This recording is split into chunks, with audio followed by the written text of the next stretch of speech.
नमस्कार दोस्तों, स्वागत करते हैं आप सभी का। दोस्तों, यूपी पीईटी 7 सितंबर 2025 का प्रथम शिफ्ट का पेपर सफलतापूर्वक संपन्न हो चुका है। आइए देखते हैं किस तरह क्वेश्चन इसमें पूछे गए थे। पहला क्वेश्चन था, हड़प्पा सभ्यता किस युग से संबंधित है? लौह युग, पाषाण युग, कांस्य युग या पूरा पाषाण युग या इनमें से कोई नहीं। 5 ऑप्शन दिए गए हैं। सही आंसर क्या होगा? यह कांस्य युग से संबंधित है। ऑप्शन नंबर सी, कांस्य युग इसका सही आंसर हो जाएगा। अगला क्वेश्चन देखेंगे, पुणे में आयोजित उद्यमिता विकास सम्मेलन 2025 का विषय क्या था? देखिए, पांचों ऑप्शन आपके सामने हैं। तो दोस्तों, इसमें का जो विषय था, उद्यमियों को सशक्त बनाना, पशुधन अर्थशास्त्र में बदलाव लाना। ऑप्शन नंबर ए इसमें बिल्कुल करेक्ट हो जाएगा, यही इसका मेन विषय था। अगला क्वेश्चन देखते हैं, क्वेश्चन नंबर तीसरा इधर दिया हुआ है। क्वेश्चन नंबर 3, विश्व उपभोक्ता अधिकार दिवस कब मनाया जाता है? दोस्तों, विश्व उपभोक्ता अधिकार दिवस 15 मार्च को प्रत्येक वर्ष मनाया जाता है। ऑप्शन नंबर डी इसमें बिल्कुल करेक्ट हो जाएगा। 5 ऑप्शन के साथ इस बार पेपर में 5 ऑप्शन दिया गया है। अगला क्वेश्चन है, इनमें से कौन सा प्रश्न वह है जिसका कोई सदस्य सदन में मौखिक उत्तर चाहता है और जिसे तारांकित चिन्ह द्वारा पहचाना जाता है? इसे क्या कहते हैं? इसे कहते हैं तारांकित प्रश्न कहते हैं। ऑप्शन नंबर बी, तारांकित प्रश्न इसको कहते हैं। ठीक है, अगला क्वेश्चन देखते हैं, 5वां। कांगटो भारत की सबसे ऊंची चोटियों में से एक है, किस राज्य में स्थित है? तो भारत की सबसे ऊंची चोटी है कंचनजंगा, लेकिन अरुणाचल प्रदेश की सबसे ऊंची चोटी क्या है? कांगटो है। तो ये अरुणाचल प्रदेश में स्थित है। ऑप्शन नंबर बी करेक्ट हो जाएगा, अरुणाचल प्रदेश। नेक्स्ट क्वेश्चन 6वां देखते हैं, महावीर ने निम्नलिखित में से किस स्थान पर मोक्ष प्राप्त किया था और सिद्ध बन गए थे? दोस्तों, महावीर स्वामी जो थे, जंबिका ग्राम या जो वर्तमान में नाम है जमुई नामक स्थान पर इन्होंने मोक्ष प्राप्त किया था। तो ऑप्शन में जमुई कहीं नहीं दिया है, तो ऑप्शन नंबर ई जो है इसमें करेक्ट हो जाएगा, ई। इनमें से कोई नहीं करेक्ट हो जाएगा। नेक्स्ट क्वेश्चन देखते हैं, 7वां। एशियाई खेल कितने वर्षों में एक बार आयोजित होता है?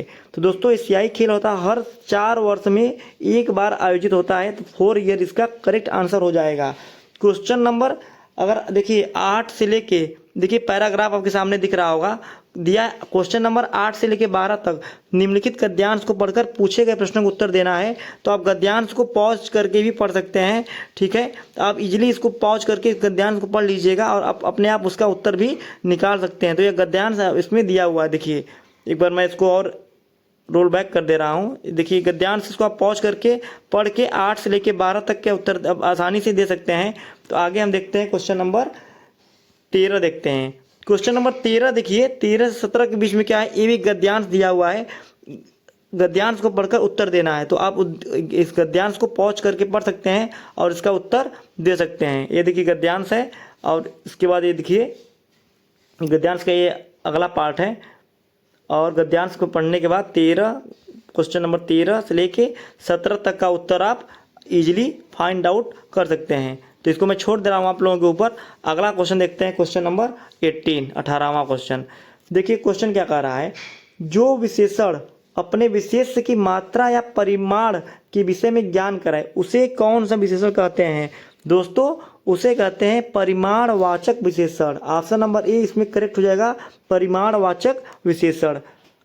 नेक्स्ट क्वेश्चन देखते हैं, 19 नंबर। चैत तद्भव शब्द है, उसका तत्सम शब्द क्या होगा? हिंदी का जो प्रथम महिला होता है तो होता है चैत्र। तो चैत का तत्सम हो जाएगा चैत्र हो जाएगा। ऑप्शन नंबर डी इसमें करेक्ट हो जाएगा, चैत्र। अगला क्वेश्चन है 20वां देखते हैं। आदान का विलोम शब्द क्या होगा? आदान का अभिमान, अनुग्रह, प्रदान, आचार, उपयुक्त में से कोई नहीं। तो आदान का विलोम हो जाएगा प्रदान।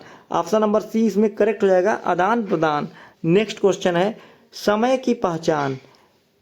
सियाराम शरण गुप्त जी की कविता है जिसमें वे किसके महत्व के बारे में बताते हैं? जैसा कि नाम से ही स्पष्ट है, समय की पहचान। वे इस कविता में समय की महत्व और इसकी के बारे में बता रहे हैं। ऑप्शन नंबर बी करेक्ट हो जाएगा, समय। अगला क्वेश्चन 22वां देखते हैं। 22वां क्वेश्चन देखिए, आंखें दिखाना मुहावरे का सही अर्थ क्या है? दोस्तों, आंखें दिखाने का सही अर्थ होगा गुस्से में देखना। आप सुने होंगे कि आंखें खूब दिखा रहे हो, इसका मतलब है गुस्से में देखना। नेक्स्ट क्वेश्चन है भगवान बुद्ध ने किस उम्र में परिनिर्वाण या अंतिम मुक्ति प्राप्त की थी? तो भगवान बुद्ध ने 80 वर्ष की आयु में या परिनिर्वाण की प्राप्ति की थी, मोक्ष की प्राप्ति की थी। ऑप्शन नंबर डी जो है करेक्ट हो जाएगा, 80 ईयर। नेक्स्ट क्वेश्चन है 24। जनवरी 2025 में कौन सा देश आधिकारिक तौर पर ब्रिक्स समूह का 10वां पूर्ण सदस्य बन गया था? 10वां पूर्ण सदस्य मेंबर बना था। तो इस देश का नाम बताना है आप लोगों को, इसका नाम है इंडोनेशिया। ऑप्शन नंबर सी इसमें करेक्ट हो जाएगा, इंडोनेशिया। नेक्स्ट क्वेश्चन देखेंगे 25। एक सामाजिक घटना जिसमें समाज का एक वर्ग अपने जीवन की मूलभूत आवश्यकताओं को भी पूरा करने में असमर्थ होता है, उस कंडीशन को क्या कहा जाता है? तो उस कंडीशन को दोस्तों बेरोजगारी कहते हैं। ऑप्शन नंबर ए करेक्ट हो जाएगा, बेरोजगारी। अगला क्वेश्चन है 26।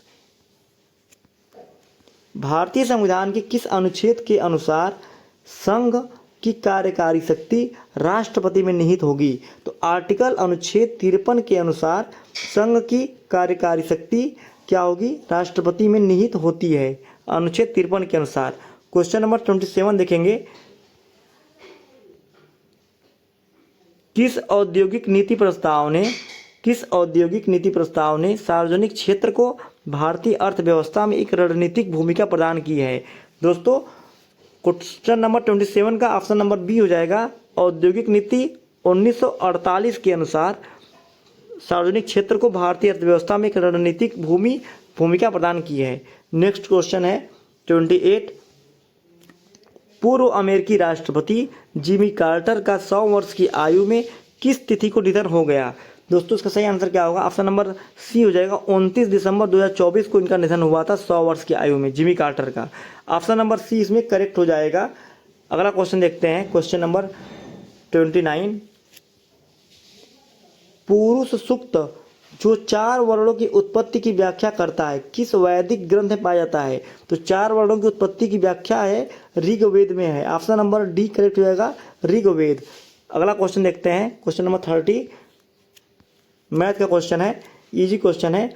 2994 भागे 14.5 को कह रहा है 172 है, तो इसके भागे इसका मान कितना होगा? तो आप देखिए 100 का इसमें क्या करेंगे, 100 का भाग ऊपर दे दीजिए और इसमें 10 का भाग दे देंगे, तो आप पाएंगे कि उत्तर कितना आएगा? उत्तर निकल कर आएगा 17.2। ऑप्शन नंबर सी इसमें करेक्ट हो जाएगा। नेक्स्ट क्वेश्चन देखेंगे 31। देखिए 31 वाला देखिए, 31 से लेके क्वेश्चन नंबर 31 से लेके 35 तक एक टेबल दिया हुआ है, टेबल देखिए दिया हुआ है। इस टेबल के अनुसार क्या है, 31 से लेके 35 तक आपको आंसर देना है, तो मैं आपके ऊपर छोड़ दे रहा हूँ, ठीक है। 31 से लेके 35 तक आगे बढ़ते हैं क्वेश्चन नंबर 36 की तरफ। अर्थव्यवस्था के अधिशेष को अंतिम उपयोगकर्ताओं तक पहुंचाने और स्थानांतरित करने के लिए निम्नलिखित में कौन सा माध्यम कार्य करता है? तो दोस्तों सरकारी नीति कार्य करती है, वित्तीय संस्थान, मानव शक्ति, वाणिज्यिक केंद्र या इनमें से कोई नहीं। तो अर्थव्यवस्था के अधिशेष को अंतिम उपयोगकर्ता तक पहुंचाने और स्थानांतरित करने के लिए मानव शक्ति कार्य करती है। ऑप्शन नंबर सी करेक्ट हो जाएगा, मानव शक्ति। अगला क्वेश्चन 37 देखेंगे। 15 जनवरी 2025 को नई दिल्ली में आयोजित एक समारोह में राष्ट्रपति थर्मन षणमुगरत्नम द्वारा सिंगापुर के मानद नागरिक सम्मान से किसे सम्मानित किया गया? तो यह सम्मान मिला था तरुण दास जी को। ऑप्शन नंबर सी तरुण दास इसका करेक्ट आंसर निकल कर आएगा। नेक्स्ट क्वेश्चन 38 देखेंगे। आदि पुराण किस तीर्थकर की संत चरित्र संग्रह है? तो दोस्तों आदि पुराण अगर देखा जाए तो यह जो है ऋषभनाथ की है, जो कि प्रथम जैन तीर्थकर थे, ऋषभ देवनाथ की है। तो इसमें ऋषभनाथ कहीं आंसर में नहीं है, तो अप्रयुक्त में से कोई नहीं होगा। ऑप्शन नंबर ई इसका करेक्ट हो जाएगा। क्वेश्चन नंबर 39 देखते हैं। फ्यूचर मिनरल फोरम FMF 2025 कहाँ आयोजित किया गया था? तो इसका आयोजन हुआ था रियाद, सऊदी अरब में। ऑप्शन नंबर डी करेक्ट हो जाएगा, रियाद, सऊदी अरब। अगला क्वेश्चन 40वां देखेंगे। सबसे बड़ी 3 अंकों की संख्या और सबसे छोटी दो अंकों की संख्या के बीच का अंतर क्या होगा? तो सबसे बड़ी 3 अंक की संख्या हो जाएगी 999 और सबसे छोटी 2 अंक की संख्या हो जाएगी 10। इसको माइनस कर देंगे तो आएगा 989। ऑप्शन नंबर ए इसमें बिल्कुल करेक्ट हो जाएगा। अगला क्वेश्चन देखते हैं 41 देखते हैं। कौन सा बड़ा है बताना है, रूट 45 या रूट 49-1? तो पहले रूट 45 पर जिक्र करते हैं। देखिए 6 और 7 के बीच में इसका मान आएगा। 6 का रूट कितना होता है? 36 होता है और 7 का कितना होता है? 49 होता है। इसका मतलब 45 जो होगा इसी के बीच में रहेगा। तो 6 और 7 रूट 36 का 6 हो जाएगा और रूट 49 का 7 हो जाएगा। तो इसका जो वैल्यू होगा 45 का 6 और 7 के बीच में रहेगा। और इसकी वैल्यू देख लेते हैं तो ये हो जाएगा 7 - 1 बराबर 6। इसकी वैल्यू सेकंड वाले की 6 हो जाएगी और इसकी वैल्यू 6 और 7 के बीच में रहेगी। इसका मतलब रूट 45 क्या है? बड़ा है। तो ऑप्शन नंबर ए इसमें बिल्कुल करेक्ट हो जाएगा। अगला क्वेश्चन देखते हैं 42। काम के बदले अनाज कार्यक्रम का पुनर्गठन किया गया और अक्टूबर 1980 से इसका नाम बदलकर क्या कर दिया गया? तो इसका नाम बदल के कर दिया गया राष्ट्रीय ग्रामीण रोजगार कार्यक्रम या मनरेगा भी इसे बोलते हैं, महात्मा गांधी राष्ट्रीय ग्रामीण रोजगार कार्यक्रम। ऑप्शन नंबर बी इसमें बिल्कुल करेक्ट हो जाएगा। अगला क्वेश्चन देखते हैं 43 नंबर। देखनी किस भारतीय राज्य का पारंपरिक नृत्य है? तो देखनी जो है दोस्तों गोवा का पारंपरिक नृत्य है। ऑप्शन नंबर ए करेक्ट हो जाएगा, गोवा। क्वेश्चन नंबर 44 देखते हैं। बंगाल ब्रिटिश इंडिया सोसाइटी की स्थापना कब हुई थी? तो दोस्तों बंगाल ब्रिटिश इंडिया सोसाइटी की स्थापना 21 अप्रैल 1843 को हुई थी। ऑप्शन नंबर सी इसमें बिल्कुल करेक्ट हो जाएगा। अब क्वेश्चन नंबर देखेंगे 45। देखिए एक ग्राफ बना हुआ है, ग्राफ दिया हुआ है। क्वेश्चन नंबर 45 से लेकर 49 तक एक ग्राफ के अनुसार इसको क्या करना, सॉल्व करना है। तो इस ग्राफ को आप पॉज करके देख सकते हैं। तो इसको मैं आपके लिए छोड़ दे रहा हूँ, easily question find out answer इसका निकाल सकते हैं 49 तक। अब हम आते हैं क्वेश्चन नंबर 50 पर डायरेक्ट। क्वेश्चन नंबर 50 देखेंगे अब हम लोग। लंदन में ईस्ट इंडियन एसोसिएशन की स्थापना किसके द्वारा की गई थी? तो दोस्तों यह स्थापना की गई थी दादा भाई नौरोजी के द्वारा 1866 में की गई थी, दादा भाई नौरोजी के द्वारा। नेक्स्ट क्वेश्चन देखते हैं 51। लीबिया की राजधानी क्या है? तो लीबिया की राजधानी है Tripoli. Option number C Tripoli correct हो जाएगा। अगला क्वेश्चन देखते हैं 52 नंबर का। विजय स्तंभ कहाँ स्थित है? दोस्तों विजय स्तंभ जो है चित्तौड़गढ़ राजस्थान में स्थित है। ऑप्शन नंबर डी इसमें करेक्ट हो जाएगा। अगला क्वेश्चन देखते हैं 53 नंबर।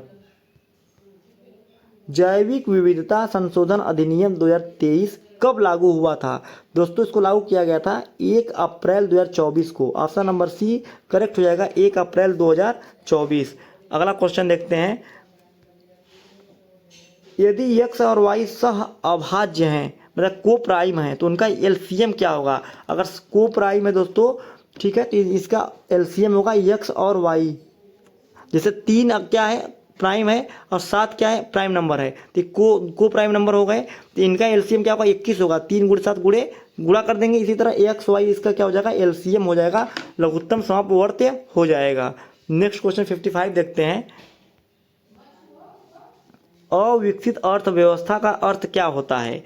दोस्तों अविकसित अर्थव्यवस्था का अर्थ होता है कि वे देश जहां प्रति व्यक्ति वास्तविक आय कम होती है। ऑप्शन नंबर बी इसमें करेक्ट हो जाएगा, वास्तविक आय जहां कम होती है। क्वेश्चन नंबर 56 देखते हैं। अंतर्राष्ट्रीय श्रम संगठन इंटरनेशनल लेबर ऑर्गेनाइजेशन का मुख्यालय कहाँ पर है? इसका मुख्यालय जिनेवा स्विट्जरलैंड में। अगला क्वेश्चन देखते हैं 57 number. 57 filling in the blank with the correct option what, उसके बाद भरना है फॉर ब्रेकफास्ट। यहाँ भरा जाएगा have you usually for breakfast, sorry do you usually have breakfast. तो ऑप्शन नंबर बी इसमें करेक्ट हो जाएगा। क्वेश्चन नंबर 57 का ऑप्शन नंबर बी हो जाएगा। 58 देखेंगे। Choose the one word substitution from the 5 options given below. A group of persons working on A ship और aircraft. वैसा स्थान जहाँ जो शिप पर या एयरक्राफ्ट पर एक समूह जो लोगों काम करते हैं उसे क्या कहते हैं? उसे कहते हैं क्रू बोलते हैं। ऑप्शन नंबर 1 करेक्ट हो जाएगा, क्रू। अगला क्वेश्चन देखेंगे 59 नंबर। देखिए इसमें दिया है रामा गार्डन इन द मी में, इसको एक एप्रोप्रिएट मीनिंगफुल सेंटेंस बनाना है, जिसका हो जाएगा Rama may be in the garden. Option number D एकदम ईजी क्वेश्चन है, ये इसका करेक्ट हो जाएगा। अब क्वेश्चन नंबर 60-61 जो है, इस पैराग्राफ को पढ़ना है और उसका आंसर आप लोगों को देना है 2 ठेका 60-61 का। तो ये मैं छोड़ दे रहा हूँ आप लोगों के ऊपर, ये आप इजी फाइंड आउट कर सकते हैं। अगला क्वेश्चन देखते हैं 62 नंबर। यदि +40 शक्ति का एक उत्तल लेंस और -10d शक्ति का अवतल लेंस एक दूसरे के संपर्क में रखा जाता है तो परिणामी शक्ति क्या होगी? -6d होगी। ऑप्शन नंबर 1 करेक्ट हो जाएगा -6d। नेक्स्ट क्वेश्चन देखते हैं 63 नंबर। यदि 1 जनवरी 2001 को सोमवार था तो 31 दिसंबर 2001 को कौन सा दिन पड़ेगा? काफ़ी इजी क्वेश्चन है। तो 1 जनवरी 2001 को सोमवार था तो 1 जनवरी 2002 को पड़ता कौन सा? मंगलवार पड़ता, लेकिन पूछ रहा है 31 दिसंबर 2001 को, तो +1 माइन आगे बढ़ता लेकिन उसी दिन। अब उसमें पूछ रहा है 31 दिसंबर को, तो सोमवार ही पड़ेगा। ऑप्शन नंबर सी करेक्ट हो जाएगा, सोमवार। अगला क्वेश्चन है, ये वीडियो का लास्ट क्वेश्चन है। अगला बाकी क्वेश्चन मैं अगले वीडियो में बनाऊंगा। शिकागो में धर्म संसद का आयोजन किस वर्ष हुआ था? तो यह 1893 में हुआ था। इसमें स्वामी विवेकानंद जी ने बहुत ही ज़बरदस्त भाषण दिया था, सुनने पर इन्होंने अपना विचार व्यक्त किया था। 1893 में इसका आयोजन किया गया था। दोस्तों वीडियो कैसा लगा कमेंट में बताइएगा। मिलते हैं नेक्स्ट वीडियो के साथ, तब तक के लिए जय हिंद जय भारत।